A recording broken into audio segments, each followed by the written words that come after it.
Bapak, Ibu, Saudara-saudari yang dikasihi Tuhan Yesus Kristus, selamat malam dan salam sejahtera bagi Bapak, Ibu, Saudara yang ada di rumah.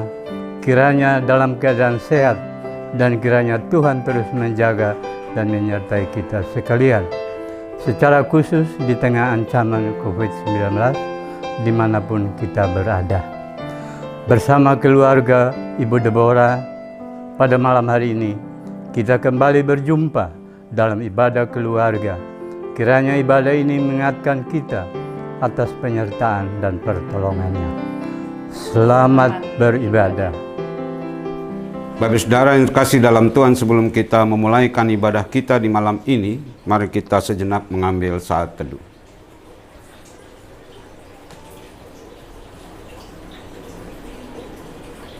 Bapak Saudara yang terkasih dalam Tuhan, mari kita berdiri memuji Tuhan dari Kidung Jemaat nomor 14, baitnya yang pertama, baitnya yang kedua.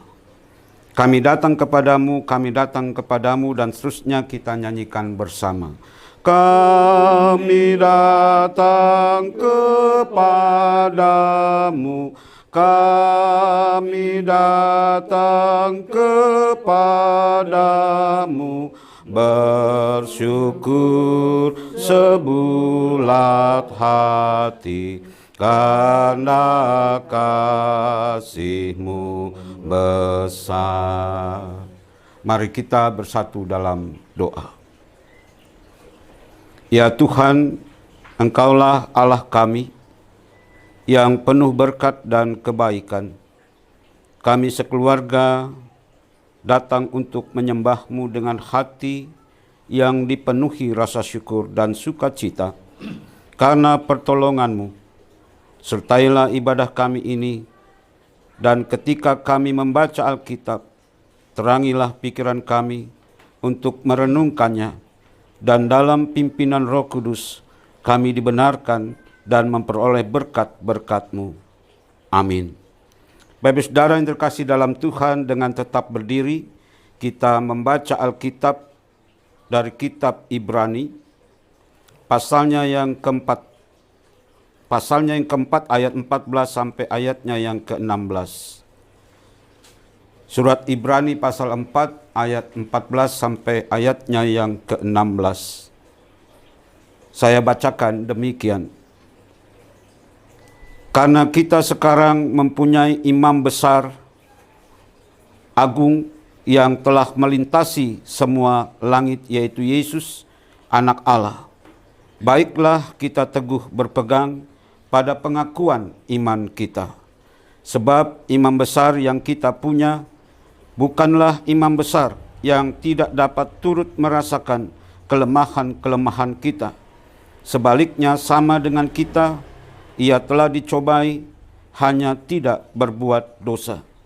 Sebab itu marilah kita dengan penuh keberanian menghampiri tahta kasih karunia, supaya kita menerima rahmat dan menemukan kasih karunia untuk mendapat pertolongan kita pada waktunya.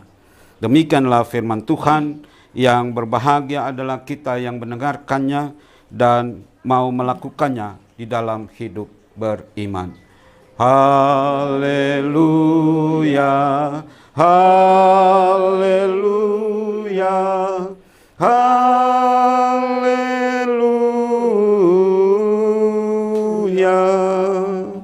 Bapak Saudara dipersilakan duduk kembali. Bapak Saudara yang terkasih di dalam Tuhan,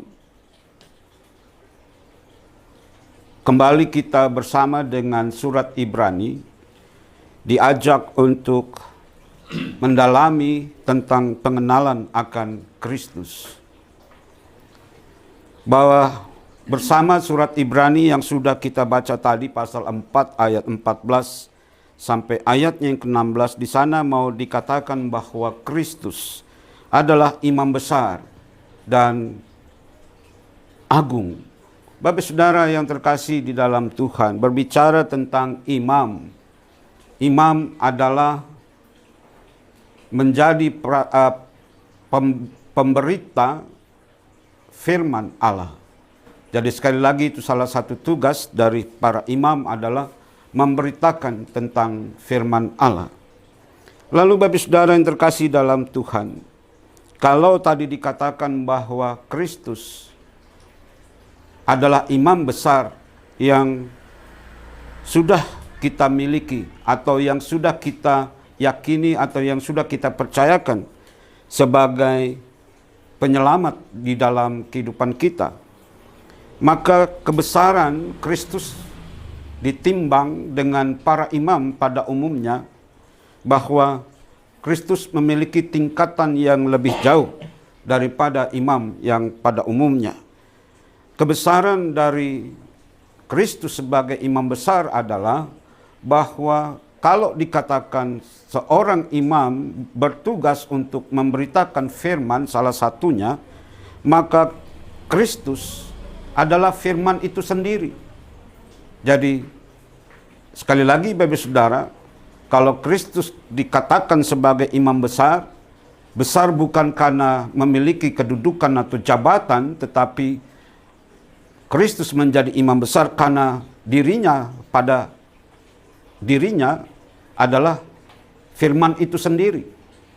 Atau dengan kata lain bahwa Kristus adalah firman yang hidup bagi kita. Dan kalau dikatakan bahwa Kristus yang adalah imam besar dan agung itu, sekali lagi Bapak Saudara, bahwa bukan karena satu jabatan, tetapi dia menjadi agung karena dirinya yang adalah firman itu memiliki keagungan. Bapak Saudara yang terkasih dalam Tuhan, lalu kemudian dikatakan di dalam bacaan kita, yang pertama-tama semacam ada perintah bagi kita, yaitu berpegang teguh pada pengakuan iman kita. Bapak Saudara yang terkasih dalam Tuhan, kalau ada perintah bagaimana kita harus berpegang teguh kepada pengakuan iman kita dalam ayat 14 tadi.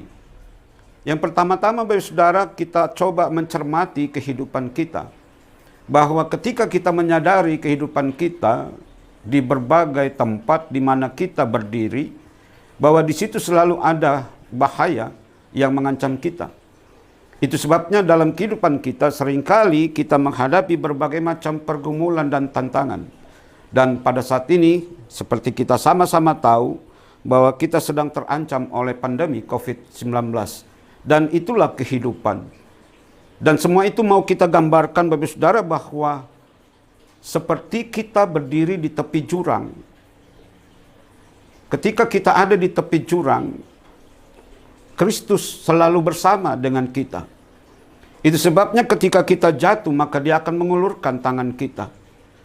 Bapak Saudara yang terkasih dalam Tuhan, di dalam kacamata iman kita, bahwa kita sebagai Kristiani adalah sesungguhnya orang-orang yang sudah mati karena dosa kita. Tetapi pengampunan dan kebangkitan Kristus membawa kita pada hidup dan hidup yang baru. Namun Bapak Saudara yang terkasih dalam Tuhan, di dalam menjalani kehidupan yang baru, tanpa kita sadari, sesungguhnya kita juga tetap berdiri di tepi jurang. Dan kita selalu terancam untuk jatuh, masuk ke dalam jurang yang paling dalam. Tetapi kebersamaan Kristus dengan kita, Bapak Saudara, Dia selalu siap untuk memegang tangan kita. Hanya saja Bapak Saudara, ketika kita terjatuh, Dia mengulurkan tangannya kepada kita.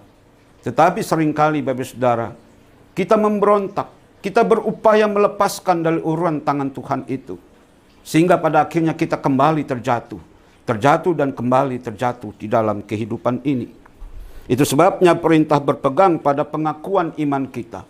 Jadi kalau kita memang percaya bahwa Dia adalah Tuhan dan Juru Selamat kita, kalau Dia adalah perantara bagi kita dengan Allah, kalau Dia sebagai imam besar, bahwa Dia sebagai imam yang adalah firman itu sendiri, maka Bapak Saudara berpegang teguh pada iman kita itu berarti bagaimana kita terus hidup di dalam firman. Ketika kita hidup dalam firman itu berarti kita hidup selalu ada di dalam persekutuan dengan Kristus. Hidup yang di dalam persekutuan dengan Kristus inilah yang selalu dan akan membawa kita pada keselamatan di tengah-tengah ancaman hidup dimanapun kita berdiri. Bapak saudara yang terkasih dalam Tuhan, lalu kemudian dikatakan, sebab imam besar yang kita punya bukanlah imam besar yang tidak dapat turut merasakan kelemahan-kelemahan kita. Sebaliknya sama dengan kita. Ia telah dicobai, hanya tidak berbuat dosa. Jadi ayat 15 Bapak saudara dengan jelas dan tegas menyatakan bahwa Allah di dalam Kristus bukanlah Allah yang senang dan diam di singgasananya. Allah di dalam Kristus selalu aktif. Dia selalu bergerak. Dia selalu ada di tengah-tengah kehidupan kita. Itu sebabnya Bapak saudara yang terkasih di dalam Tuhan, bahwa kehadiran Kristus sebenarnya adalah kekuatan bagi kita untuk menjalani hidup yang penuh dengan tantangan, pergumulan, persoalan, dan cobaan, bahkan ancaman sekalipun. Bahwa Dia adalah Allah yang turut menderita. Ia Allah yang hadir di tengah-tengah kehidupan manusia. Kehadirannya sesungguhnya membawa kita dalam sukacita dalam hidup beriman. Tetapi Bapak saudara yang terkasih dalam Tuhan, seperti yang saya katakan tadi, kadangkala di tengah-tengah kita menghadapi pergumulan, ketika kita menghadapi persoalan-persoalan hidup, kadangkala kita sendiri yang tidak melibatkan Tuhan, yang selalu hadir di tengah-tengah kehidupan kita. Apa akibatnya Bapak saudara? Seringkali kita mengambil keputusan-keputusan dalam hidup, dan kita merasa bahwa keputusan-keputusan itu benar menurut hikmat yang ada pada kita. Tetapi sesungguhnya di dalam hikmat yang ada pada Tuhan, kita tidak hidup di dalam tatanan Allah. Sesungguhnya kita melanggar keputusan-keputusan dalam hidup kita. Kita melanggar tatanan Allah.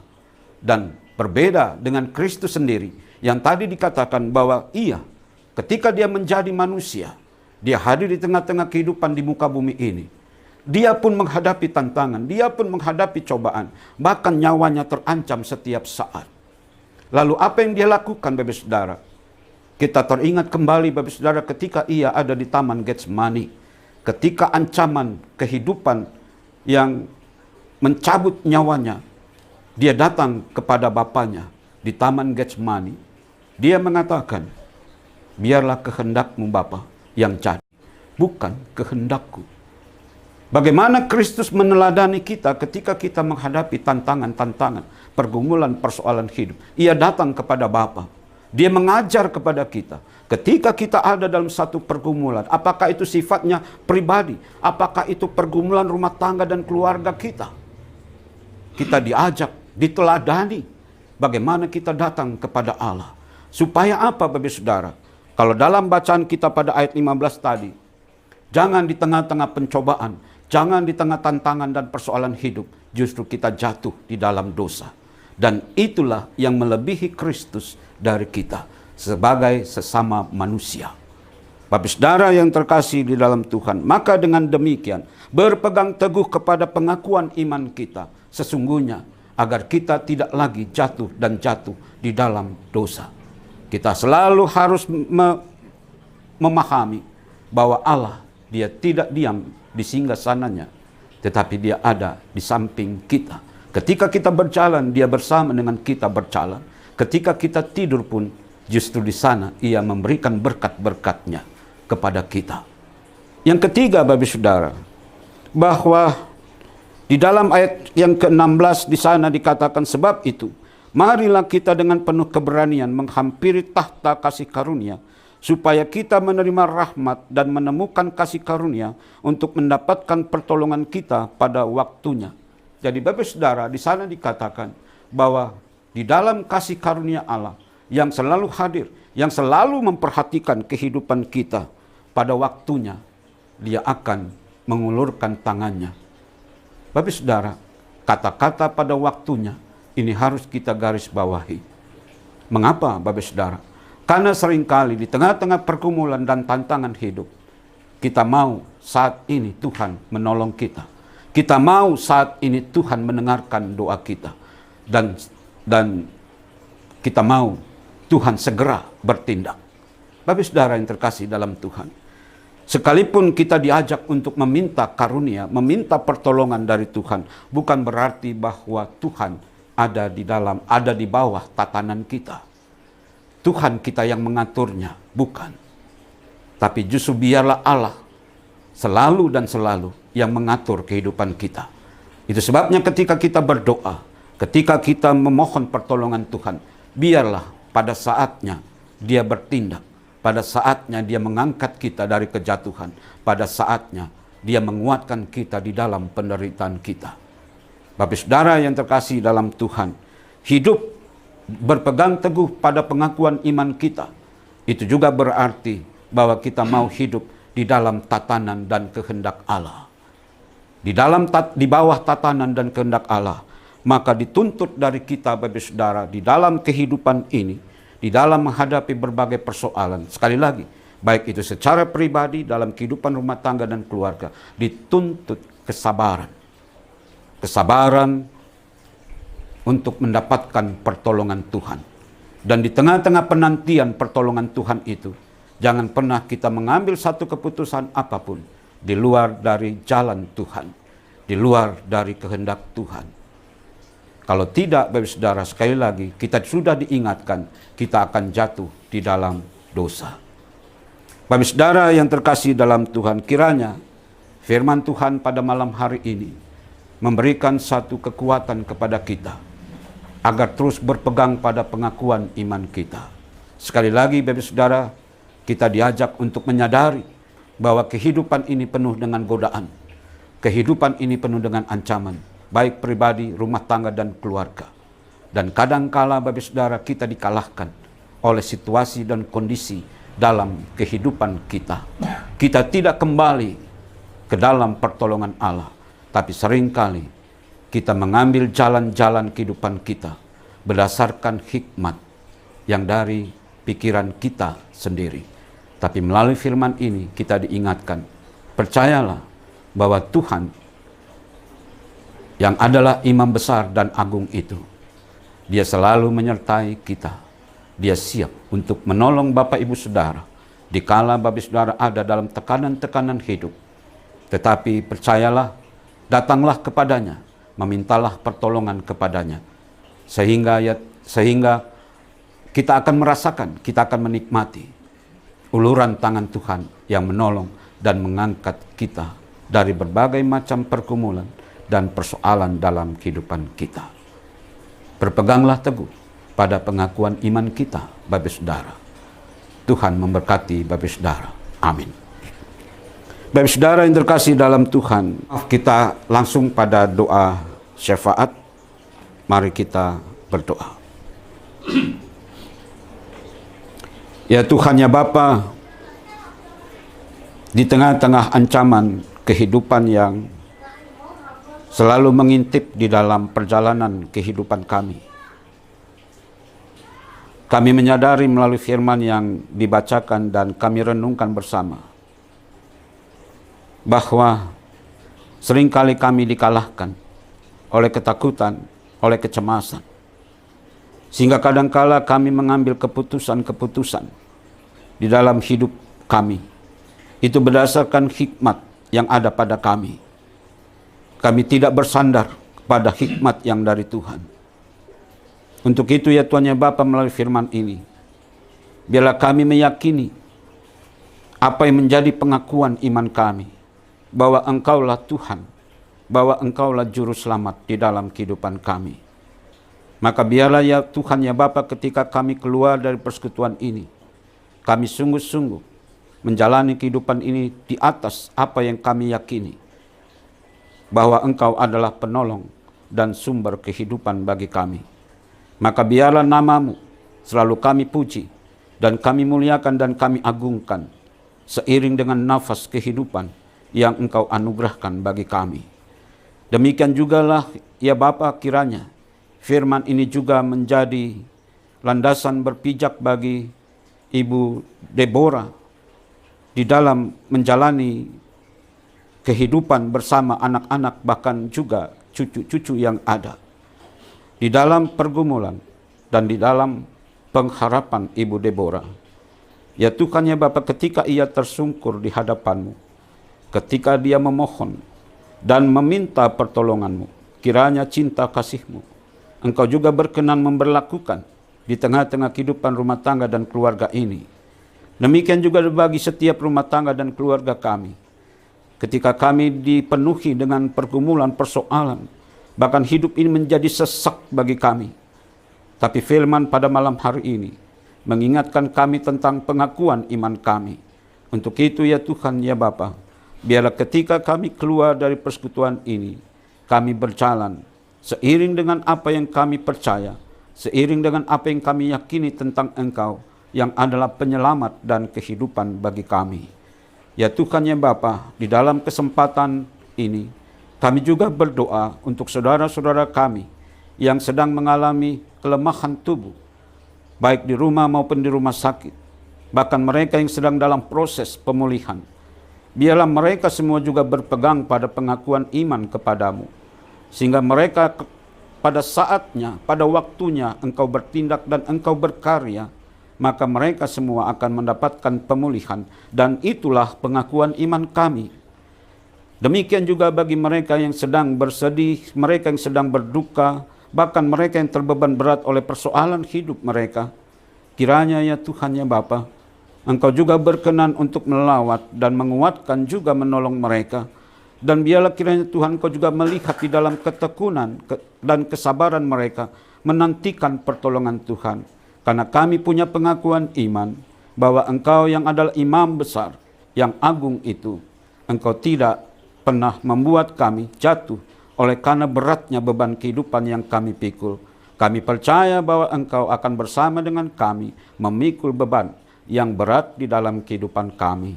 Ya Tuhan ya Bapa, kami juga mau berdoa untuk perjalanan Jemaat Immanuel Semarang ini di tengah-tengah pergumulan tantangan. Bagi Jemaat Immanuel, biarlah kiranya Jemaat Immanuel terus berjalan seiring dengan Tuhan, sehingga apapun yang menjadi pergumulan dan tantangan Jemaat Immanuel Semarang ini, maka kami semua menjadi kuat. Kami semua berani untuk menghadapinya, bukan karena kekuatan kami, tapi kami mengandalkan kekuatan yang dari Tuhan. Ya Tuhan ya Bapa, biarlah doa ini pun menjadi pengakuan iman bagi kami di dalam menjalani kehidupan kami sebagai Kristiani yang beriman kepadamu. Ya Tuhan ya Bapa, inilah doa kami, dan biarlah apa yang tidak terucapkan dan tidak terkatakan dalam rangkaian syafaat ini, Engkau menggenapinya dan Engkau menyempurnakannya. Karena doa ini kami alaskan di dalam nama Yesus Kristus, sumber kehidupan kami, yang telah mengajar kami berdoa. Bapa kami yang di surga, dikuduskanlah namamu, datanglah kerajaan-Mu, jadilah kehendak-Mu di bumi seperti di sorga. Berikanlah kami pada hari ini makanan kami yang secukupnya, dan ampunilah kami akan kesalahan kami, seperti kami juga mengampuni orang yang bersalah pada kami. Dan janganlah membawa kami ke dalam pencobaan, tetapi lepaskanlah kami daripada yang jahat. Karena Engkaulah yang empunya kerajaan dan kuasa dan kemuliaan sampai selama-lamanya. Amin. Bapak saudara yang terkasih dalam Tuhan, kita diberikan kesempatan untuk memberikan persembahan syukur kita dengan mengingat kata Alkitab yang tertulis di dalam surat 1 Tesalonika, pasalnya yang kelima, ayat yang ke-18. Surat 1 Tesalonika 5 ayat yang ke-18 berkata demikian. Mengucap syukurlah dalam segala hal, sebab itulah yang dikehendaki Allah di dalam Kristus Yesus bagi kamu. Demikianlah firman Allah, sambil kantong kita edarkan, kantong kolektor kita edarkan, kita bernyanyi dalam pujian Kidung Jemaat 188. Baitnya yang pertama, mari puji Raja Sorga, persembahan bawalah, dan seterusnya kita nyanyikan bersama. Mari puji Raja Sorga, persembahan bawalah, ditebusnya jiwa raga, maka puji namanya. Puji dia, puji dia, puji Raja semesta. Bapak Saudara, saya undang untuk berdiri. Mari kita naikkan atau kita bawa persembahan ini kepada Tuhan dalam doa. Mari kita berdoa. Inilah persembahan yang kami bawa kepadamu ya Tuhan. Kami membawanya dari hati yang sungguh bersyukur dan bersuka cita atas kelimpahan berkat di tengah keluarga kami. Berkenanlah Engkau menerima dan menguduskannya. Biarlah persembahan ini hanya untuk kemuliaan Tuhan. Amin. Bapak Saudara, masih dengan tetap berdiri, kita kembali bernyanyi dari Kidung Jemaat 346. Kidung Jemaat 346. Baitnya yang pertama. Tuhan Allah beserta engkau sampai bertemu kembali, dan seterusnya kita nyanyikan bersama. Tuhan Allah beserta engkau sampai bertemu kembali, kasih Kristus mengawali. Tuhan Allah beserta engkau sampai bertemu, sampai lagi kita bertemu, sampai bertemu. Tuhan Allah beserta engkau. Mari kita akhiri ibadah kita dengan berdoa. Mari kita berdoa. Ya Tuhan, kami akan keluar dari persekutuan ibadah ini. Kiranya pujian dan doa yang telah kami naikkan bagimu berkenan di hadapanmu. Dan saatnya kami akan menerima berkat yang kau berikan kepada kami. Pengampunan dari Tuhan Yesus dan cinta kasih dari Bapa dan dalam pimpinan Roh Kudus menyertai kami semua dari sekarang dan selamanya. Amin. Amin. Amin.